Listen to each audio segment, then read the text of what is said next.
Hey everyone, it's me again, Michelle, and I'm here to discuss pedestrianization and the earning potential of space. Session Road is the main thoroughfare of Baguio City's urban core, and extensive studies by a Baguio-born architect and urban planner, Dr. Marianne Alabanza Akers, highly recommends pedestrianization as a solution. She said that pedestrianization is an urban design strategy that involves converting a street to a public space that is pedestrian-oriented rather than motor vehicle-dominated. Her 2007 study recommended pedestrianization because the findings were, number one, the traffic and wind in Baguio City affects street-level pollution concentrations. Number two, that the standard particulate matter 2.5 levels is 15 micrograms per cubic meter, but their data revealed that the CBD was at 65 micrograms per cubic meter, and that this is rarely seen in most countries, except in areas with similar topography as Baguio, which plays a role in air pollution entrapment.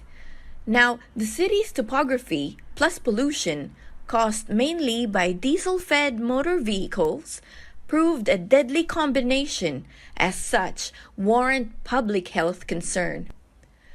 Architect Rafael Chan, one of Baguio's most outstanding citizens, whose Masters in Environmental and Habitat Planning consolidated Baguio's stakeholders' responses to Session Road's pedestrianization, and the results are that the stakeholders perceive the urban core to be dysfunctional and deteriorated, that the stakeholders desire for mitigation and elimination of these problems, that they want the beauty of the urban core's desirable qualities be preserved, and that pedestrianization is the main cure to address all of these. From the acceptance radius, there really is a desire for potential programs from the silent majority, but the loud minority, the business sector, and the public utility transport group strongly opposed any type of schemes that attempts to change the CBD's current state, as they perceive these as a threat to loss of income, driving foot traffic to the big mall. They perceive pedestrianization as a threat to revenue because they will lose the parking space, causing inconvenience for their customers. Even if a form of part-time pedestrianization is applied, they find it unacceptable because what if it rains? Even if cars get access in times of inclement weather, still, the prominent voices from the business sector prefer status quo. Now, please note that these were not the arguments of all business operators, only the influential few. Next group, ridership. As far as the PUVs are concerned, because pedestrianization will now relocate jeepney stations and the need to create a new universal shuttle route to conduct passengers from the urban core to the relocated jeepney stations. They believe this can lead to the loss of income or decreasing their earning capacity. Now let's set aside the valid concerns of the public utility vehicle group because it involves arguments that should be escalated in the national level. If you ask me, any form of public transport business plan proposed, such as monorail, electric jeeps, solar-powered PUVs, or light rails, should consider offering full-time employment for the displaced drivers, giving them the right of first refusal, and or offering royalty payments for the displaced drivers and operators, and turn them into shareholders, receiving monthly or yearly monetary compensation. This may implicate proponents financially, but this sector deserves this because it will directly hit their livelihood and they have served the city for decades. Let's magnify the concerns of the business sector. I will go straight to the economy of movement in space. Take a look at this image. Now let's discuss cars plus people. In this image, you see 60 cars, and let's say there is one person per car. Let's assume the revenue from parking is about 35 pesos, so that's about 2,100 pesos if you multiply that by 60 cars. Now let's say that those 60 people have a spending power of 1,000 pesos per head, and so we can anticipate about 62,100 pesos of revenue for that given space and time. Now examine this image of only 60 people. You can see that there are free spaces that you can actually fit in 4 times the population. In this case, the potential of the space is quadrupled. So you now have 240 people altogether.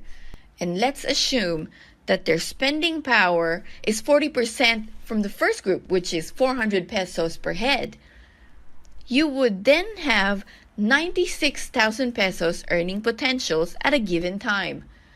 And so comparing the revenue potential of this space, there is a significant difference of 33,900 pesos. So if Session Road has a stretch of 0.61 kilometers and a car is 0.004 kilometers in length, one length is equal to 153 cars. Now we multiply that by 6 lanes, because there are 6 lanes in Session Road. We can actually fit 918 cars. If per car has 2 people, space is only prioritizing 1,836 people at a time. That is only less than 1% of the city's population. If 1,836 people has a spending power of 1,000 pesos, the revenue is 1,836,000 pesos in a given period and time. But if the said stretch only accommodates people, remember that the space can now quadruple its potential. So we have 7,344 people.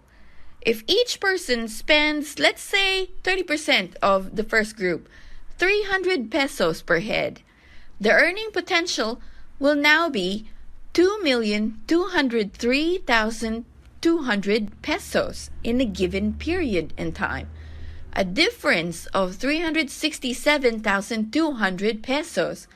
And this means that businessmen are actually losing 134,028,000 pesos annually, while the city loses 16,083,360 from annual tax revenues, and this is only about 2% of the population.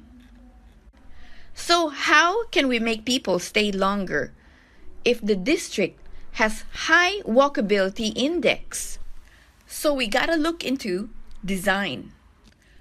Road level businesses can now convert the parking spaces using modular parklets. Parklets are inexpensive tactical urbanism intervention that are so functional.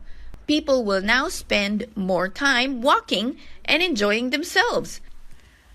Dr. Rodney Tolley of the Heart Foundation Australia published findings that people who actually walk more, in fact, spends more. And so this means that a walkable and people-oriented urban core results to economic vitality when the main thoroughfare is pedestrianized. Of course, we cannot ignore the fact that Session Road is a crucial access to SLU Hospital, and this cannot be dismissed. But traffic flow design is key, wherein ambulance lanes are allocated and given exclusive access all the time. So if Session Road considers a form of part-time pedestrianization with traffic calming, on this map, pedestrianized areas are shaded in green, emergency access in red. In times of inclement weather or torrential rains, The main thoroughfare should allow access for cars again. Rain is a constant element in Baguio, and so the vulnerable group sector, especially the senior citizens and PWD, are in mind. Temporary shelters can be made available like this. There were numerous deliberations all around, and it's been staying on the discussion table for decades now. Architect Jody Alabanza proposed to decentralize Baguio and spread the sprawl to the rest of the blissed area, as he saw these congestion problems years ago. The application of pedestrianization of the main thoroughfare involves the relocation of jeepney stations. Numerous possibilities when we examine recommendations from civic groups, the academe, and the PUJ associations would make a huge impact as we all aspire for change. Ultimately, grassroots planning is key. Listen to the end users, and planners can never go wrong.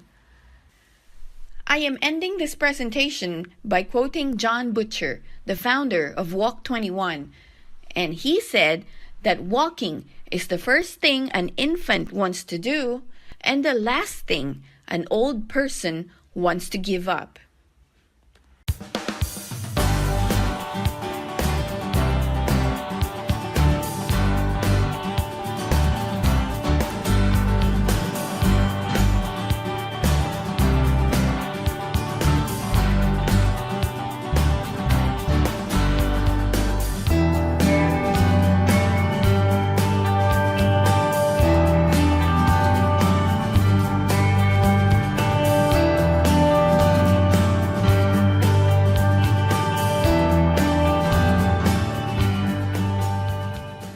Like my page on Facebook, guys. Thanks for watching.